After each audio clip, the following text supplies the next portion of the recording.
Frank Pollack addressed the media. Does not sound like an offensive line coach to me, who is thrilled with his group. We'll talk about that. Some Callahan and Anarumo comments on the defense and Joe Burrow. And that is what happened at the Combine on Wednesday. You are Locked On Bengals, your daily Cincinnati Bengals podcast. Part of the Locked On Podcast Network, your team every day.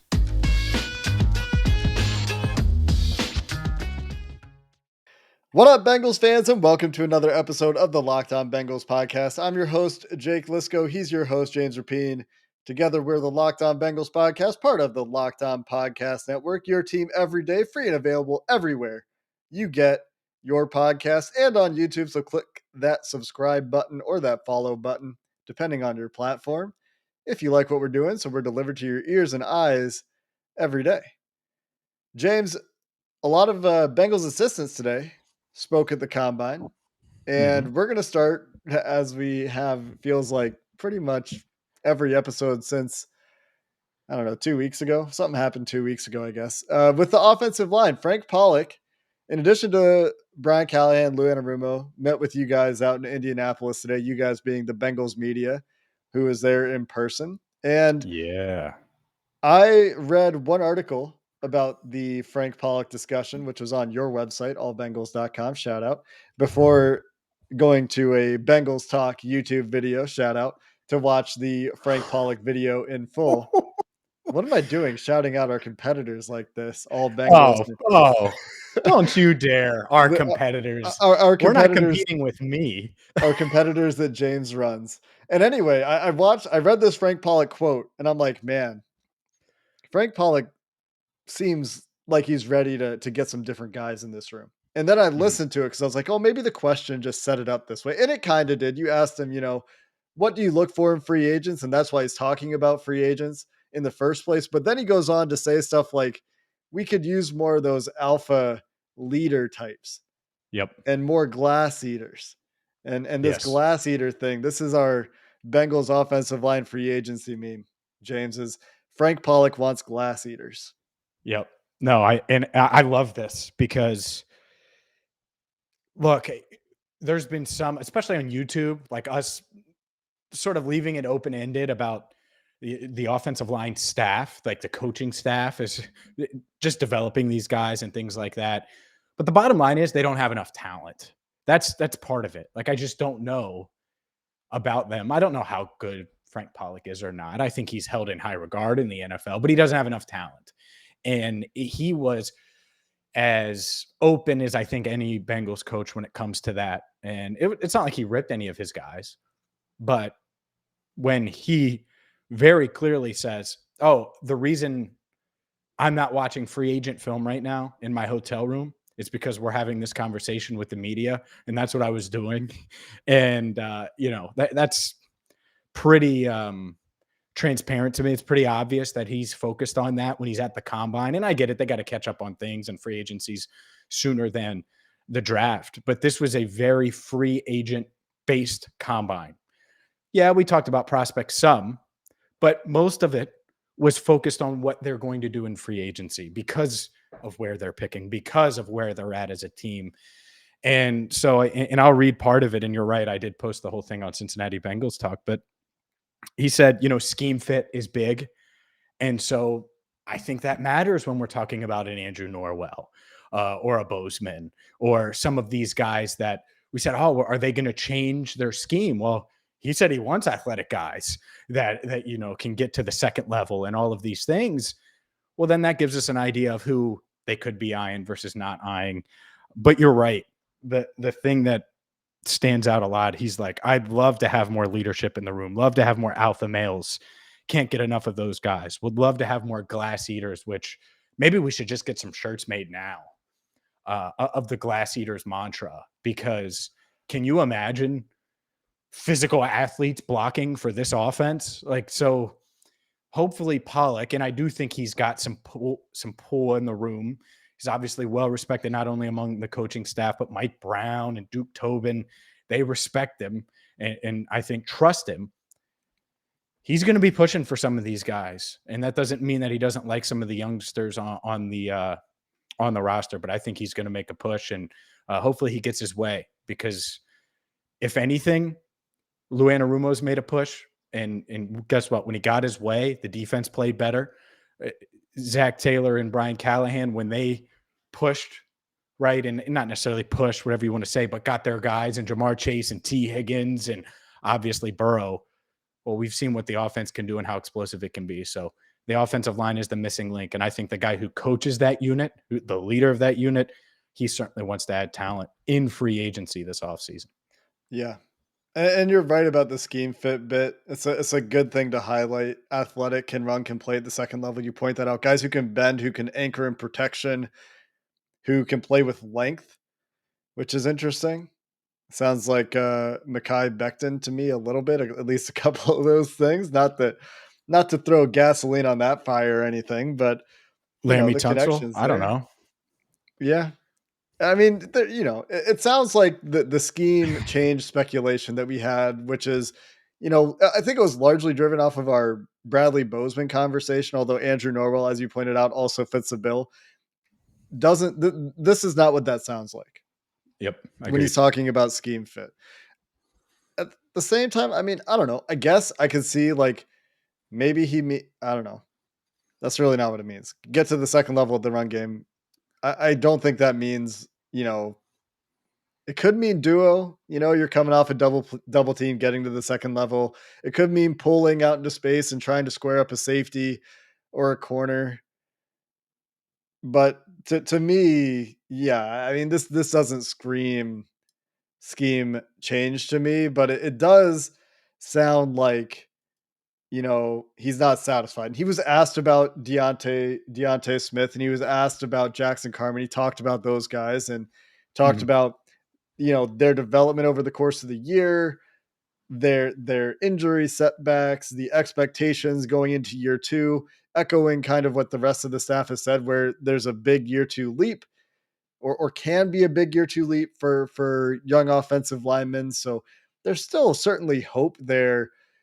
But our friend PFF underscore Andrew R also clipped my reaction, my facial expressions as you were listing the guys that were forced to play a lot for the Bengals last year when they went to all those backups. And without Quentin Spain on the roster, you're talking about those guys that we talked about yesterday: Hakeem Adeniji, Jackson Carman, Isaiah Prince. And if Trey Hill is a starter next year because Trey Hopkins is a cap cut or something, $6 million Mhm.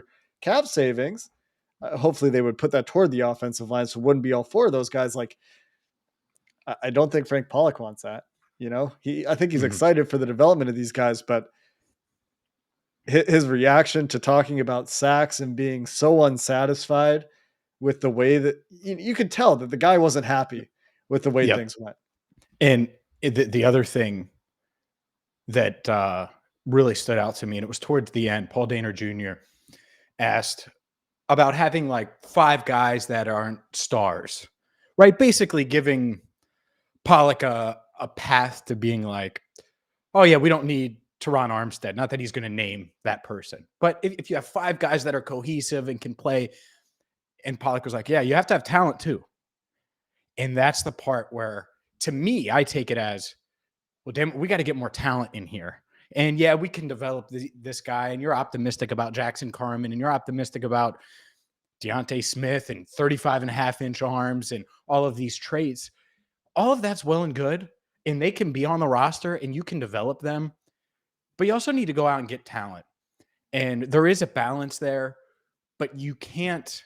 And I think the staff knows this. I think the organization knows this. And I asked Brian Callahan about it. The balance of developing guys that you feel good about while also adding guys that can help you now. And I think they have that urgency. I think they know they need to have that urgency.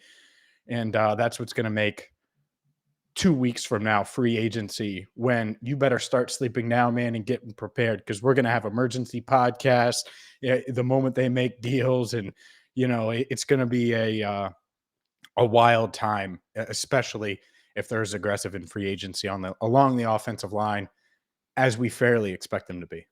Yeah, there's two things out of that I just want to hit real quick before we go on to Brian Callahan's comments. One, Do both. Remember, Mike Renner told us do both, develop and win now. And Frank Pollack was asked about that as well. You talked about Callahan talking about it. Pollack was asked about it too. There's always urgency in the Mhm. NFL. At the same time, you still have to develop guys. There's no minor leagues in the NFL, right? And so you got to do both. Coming up next, Brian Callahan also addressed the media, and there were some fun bits in there, I thought, about challenging Joe Burrow to continue his progression going into next year. But I have to tell you about betonline.net. It's a one-stop shop for all of your betting needs. And with the draft quickly approaching, less than 2 months away, and well, free agency, those odds for Super Bowl 56 or 57 now. Oh my goodness. And the 2022 NFL season. Well, you can check those out at betonline.net. Also, NBA, man, the Warriors lost again. My Steph Curry led Warriors without Draymond Green. Maybe you like them. Maybe you like Jake's Chicago Bulls, who are really, really fun to watch. You can wager on all things NBA, college hoops. It's March. You could do that as well. So get there right now, betonline.net. It's really easy to sign up. It's a one-stop shop. I've used them. You should too. Again, it's betonline.net. BetOnline, where the game starts. So your favorite football player is Tom Brady, Yep. or I guess he's retired now. So let's just say it's still Tom Brady. Yep. Steph Curry for basketball. Who's your favorite baseball player? Oh, it was Ken Griffey Jr. I don't necessarily know if I have one. Dwayne Wade was, and those that watch on YouTube are probably aware of this. You can see Wade over my shoulder right here. Steph Curry's just so fun to watch. Like that's the thing, is like he's insane to watch. So that's it for me there. But yeah, I don't necessarily have baseball, That's fine. a favorite baseball player. And I don't know if I have a favorite football player anymore. I think it's kind of done now. Mm. That's the set, because Tom Brady was like my childhood. I grew Right. up rooting for him. And so now it was Chad Johnson and Tom Brady. So the time has passed, Jake. I'm officially old. And Rest in that's peace, James's childhood. It has ended. oh man. For me, my last favorite baseball player is probably Ken Griffey Jr. too. I loved his swing, man. And we're gonna get back to Mhm. football. People are probably like, "What are these guys talking about?" But uh, Joey Votto is the reason I like Joey Votto so much is like his interviews are fantastic. Like he's such a smart guy who's willing, like the same reason I like talking to Brian Callahan, like he's willing to get into stuff and talk about it at an intellectual, at a deep level. Speaking of Brian Callahan, that's a good little transition. Uh, Talked about Joe Burrow, talked about the offense, talked about Yep. what's next. And one of my favorite snippets, and I haven't seen the whole thing, sounds like he talked to you guys for quite a while, was when he was talking about needing to challenge Joe Burrow coming back next year.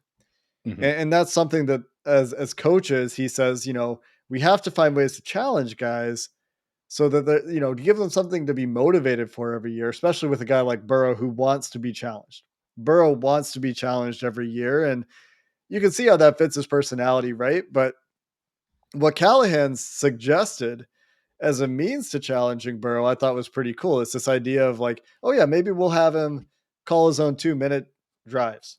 Something that Mhm. as we have more continuity and Burrow is more familiar with what we want to do and we with what he wants to do, we're more on the same page. He's more of an extension of the coaching staff on the field, and that's what you want to see out of your quarterback. But we all enjoyed, right, when Joe Burrow got to call some of his own plays and we heard the story about it.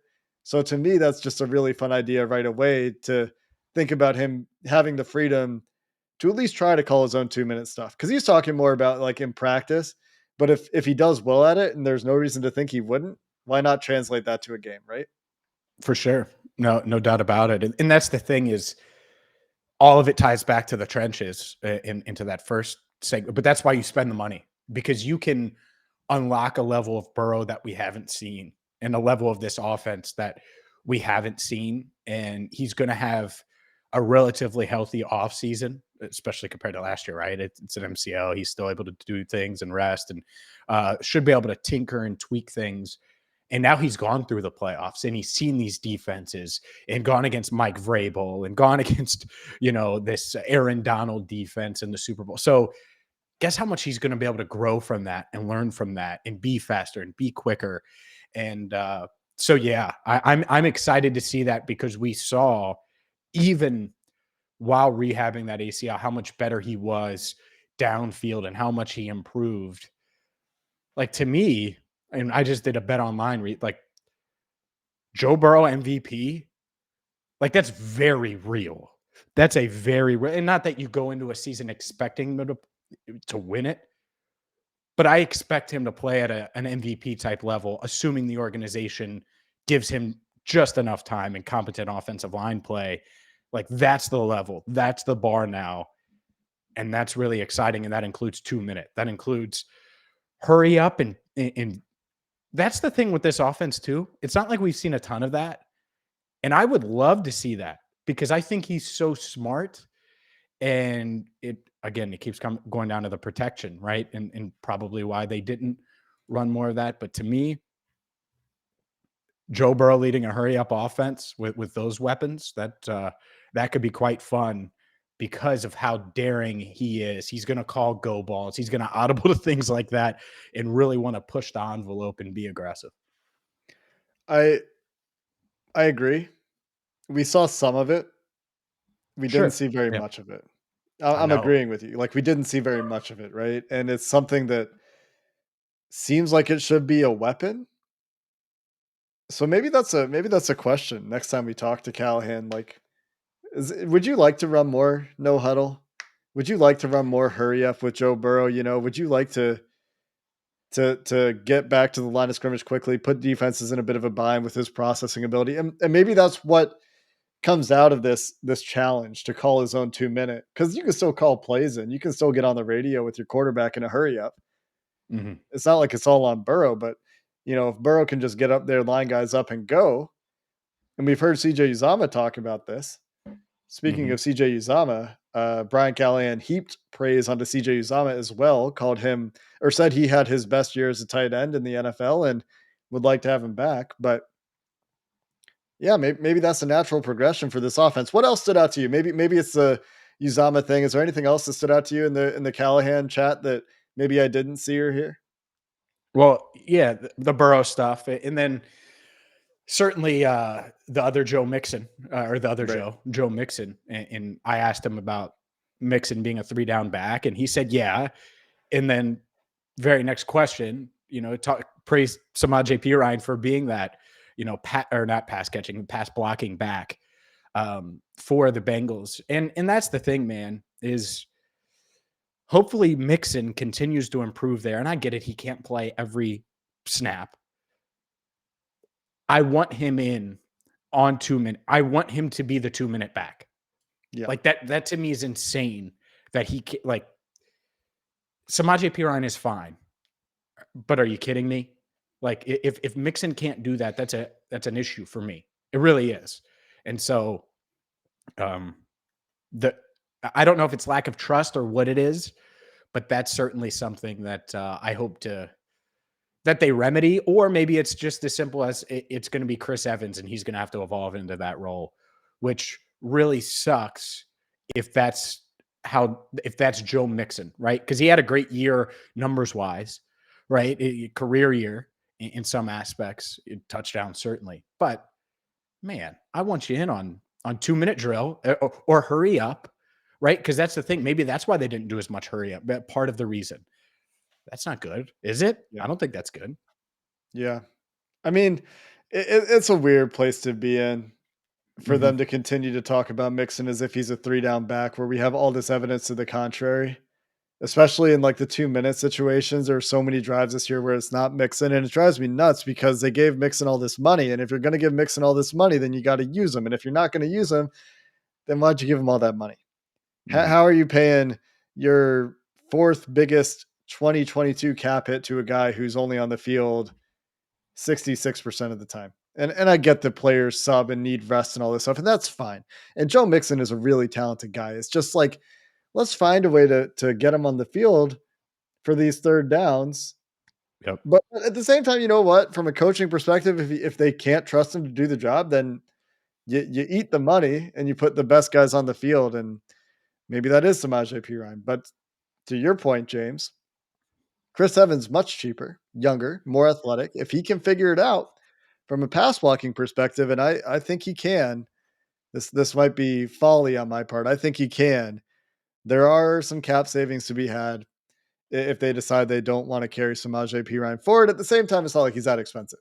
So seeing those three be the running backs next year should surprise no one. Coming up next, James, should we be surprised to see Eli Apple back next year? Lou Anarumo talked Eli Apple defense and cornerbacks coming up next. You're right. Lou Anarumo discussed Eli Apple. I asked him the first question. Ben Baby followed up and praised Eli Apple, which he deserves to be praised. Look, Eli Apple exceeded expectations. Think about it. He was being compared, and you thought he was an upgrade. Naturally, we all did, from LaShawn Sims. But like that was he was like this fourth, fifth corner. He's going to battle Darius Phillips. Remember that? Darius Phillips tweets after Apple gets signed, all of those things. And then he plays really well, exceeds expectations. But it sounded like Lou not only wants Eli Apple back, but is open to the idea of Apple being, that other outside corner, that starting outside corner opposite Chido Awuzie. Let me ask you, Jake, would you be comfortable with that? Would you be comfortable with, I don't know, a multi-year deal? Maybe it's 3 years, $15 million for Eli Apple to be that second corner, that second outside corner, because to me, that's a bit scary. I like Eli Apple, the player. I think it's fine if you keep him. But if you're doing that and you're paying him a little bit and you're investing in Eli Apple and you're expecting him to be, a pretty good starting outside corner in the NFL, I would have my doubts or reservations. Yeah, no, I'm not comfortable with that. And I'm not trying to be like disrespectful to Eli Apple or anything. Like he played at a higher level than he was paid for sure. Like no questions asked. He played respectably, but that's a lot of money to lock up in a guy that this is really the first year that he's played at that level, and he had his ups and downs. Yeah. And the downs came at unfortunately memorable times. The ups were pretty good too, to be fair to Eli Apple. And like you said, he deserves to be praised for going from a year where he played 2 games in 2020. He played 2.6% of possible snaps for teams he played for in 2020. And that goes up to 87% for the Bengals. It was one of the highest snap players, I think, for the Bengals defense because of injuries elsewhere. And he was available. He didn't get hurt. At the same time, I'm looking for an upgrade. And Lou Anarumo, I think, talked about this as well. He talked about, this is a time of year where you reward players. This is also the time of year for player acquisition. Yep. You listen to Duke Tobin. One of the things that he talked about with Kelsey Conway was that he thinks that it's a strong draft at corner. The positions he talked about for being a strong draft, similar to what we talked about with Trevor a few days ago for our second draft preview episode. Trevor Sikkema from PFF joined us a couple days ago. If you missed that, go check it out. But strong at edge in terms of depth and top end, I think at edge. Good depth at corner and good depth on the offensive line is what Duke said. Different kinds of offensive linemen, some smaller, more athletic guys, some bigger Mauler type guys. And so while there is praise for Eli Apple from Zach Taylor, from Duke Tobin, from Lou Anarumo, they're all also talking about adding corners, depth at corner, the draft at corner. And I keep coming back to a corner at 31, to be honest. I know we've talked about a lot of positions, and people that have been listening this week are like, yeah, he's talked about a wide receiver and a linebacker and a corner. And I'm like, no, but the other two were kind of not very serious thoughts, the linebacker and wide receiver. Like that would have to be overwhelming value to me, but corner is a legitimate option. Corner, edge player, offensive lineman, and Devontae Wyatt are the legitimate options to me at 31, but especially corner because get a young guy to play across from Cheeto. I mean, if you address the offensive line in free agency, great. But yeah, Eli Apple on a multi-year $5 million deal, I'm not down. I'm sorry. I, No disrespect intended. It's just a lot. I think they're going to, and that doesn't mean that they're not going to draft a corner, and this doesn't mean they're not going to retain Eli Apple. I think they're going to sign a corner in free agency to a multi-year deal. I think they're going to basically do it, and it might not be Trey Wayne's money, but it might even be more than Cheeto money. And I'll look more. We'll do the offseason plan stuff next week, but I would be not surprised, I guess, if they don't do that, especially if they throw a lot of money at the offensive line. But just look at what they do, right? They're willing to pay corners and have depth there. I wouldn't be shocked if they pay a corner to start alongside Cheeto and Mike Hilton. Keep Eli on a 1-year deal because I think he's going to hit the market and there isn't going to be much interest. Because it's just, you're right. There isn't much of a track record. He was okay, but he's kind of a punchline. You have the tweets. You might have to prove it another year and then get paid, which if you're the Bengals, you can benefit from that. And so keep Eli Apple. And then 3, look up in 31, the best player available is a corner. So you take him anyway. Like I would not be shocked if you're talking first round corner, 3 veterans starting, and Eli Apple. That's 5 cornerback. That's your first 5. Wouldn't be shocked. I'm not saying that's a guarantee or anything like that, but they could sign a corner. They could keep Eli Apple and then look up on draft day or draft night and see a corner there and be like, okay, or take one on day 2. Wouldn't be shocked at all if that it plays out that way. It's just to me, looking at the draft, there's a real chance that one of those top flight corners, like legitimate first round corners, is available to them at 31. And I don't think I was talking to Mike Renner about this in DMs today, actually, because I threw out a number like, I bet you there are going to be a lot of boards that have 15 true first round grades this year, which I don't think is very many. I think it's like the top heaviness of the class is not really there. It sounds like there's good depth. I've heard this a lot this week. There's really good depth in this class. Day 2 should be strong. But one position where I think there's actually good first round true depth where you might see a player get pushed down is corner. Because when you look at the free agent market, James, the guys that are going to probably get a lot of money, like the top of market guys, you're looking at like Stephon Gilmore. He's 32. JC Jackson for a younger guy for sure. But guys that played a lot last year, like Eli Apple's right up there with the guys that played a lot for their teams last year. That's a free agent and is in his 20s.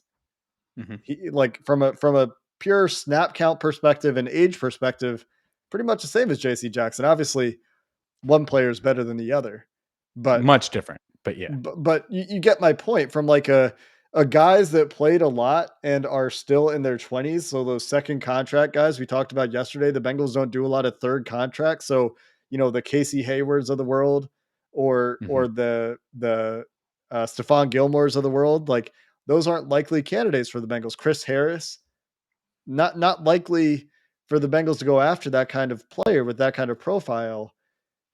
So who does that leave in free agency? It starts to get a little thin. So that's your path back for Eli Apple. For one, is let's have the guy in case we need him, right? And then it's like, okay, how big is a contract? Because if too many funds go to Eli Apple and it diverts from other places, then I start to be like, okay, what are we have finite resources. And so let's try to make the biggest impact we can. But the world where you're okay with Eli Apple, like even if he does need to start, is where it's a modest contract. It doesn't hamstring them elsewhere. They're able to do everything else that they want to do in the draft and in free agency. And the pass rush gets a little bit of punch. So like they get a couple guys that, like Joseph Osai comes back, but they also, keep Ogunjobi and or Hill and add a pass rusher of some sort. Maybe it's a draft, maybe it's free agency. Like then it starts to be a little bit okay because you have a greater margin for error for your corners. And if like your worst player on defense is Eli Apple, then it's all right. But that's kind of where I'm at with it, is like I just don't feel very comfortable counting on him for multiple years. Don't hate another year, but multiple years after one proven year is just that's a lot.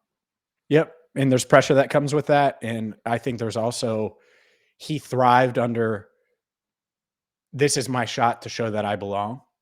And so giving him another one of those years, like to me, the perfect way is a 1 year, $3 or $4 million, right? Like, so it's a pay bump, but he's not like Oh man, I've made it. I have a multi-year deal and I have $10 million guaranteed or whatever, whatever the case is. So, we'll see. But no, I think corner's a big part of it. And spoiler, I think that'll be one of the big topics when we do our free agency preview type um plan episodes next week. I'm excited for those. If you haven't, I brought it up back to back episodes multiple times now because it's here, buckle up, ready or not. And I love putting together a plan, and I love it when a plan comes together, and I think it's going to. Gonna have to do it, man. I am not prepared. I know we talked about this last time it came up. I am not ready for free agency to be here, but here we are. By the way, last thing on Eli Apple is just looking at PFF's free agency rankings is like 20th for corners or something. Maybe not very high. 152 overall on their list of free agents, projected to get a 1 year, $4.25 million deal. Gotcha. I could stomach that, mostly because Yeah. it's 1 year. But like, if it's a guy like that or a guy like Xavier Rhodes, 1 year, $3 million, a lot older. I don't know. Anyway, much more to come on the cornerback room. Like you said, James got a free agency and draft plan to start to put together here, and I think one step at a time this year. James, what do you think? Free agency first? Oh yeah, yeah. Yeah. Completely separate because it'll be just our free agency plan, and then we'll dive into the draft after the dust settles a bit free agency wise. They just pick so late that trying to get to the draft is a little bit more challenging this year. Anyway, we'll have clips. Most likely we'll have clips tomorrow from some of these coach interviews at the combine. We'll talk about Joe Burrow being an alluring card for free agents looking for teams to join, as there's a pretty cool quote about that coming out of the combine on Wednesday as well. So that's coming your way tomorrow. Until then, Bengals fans, hoo day.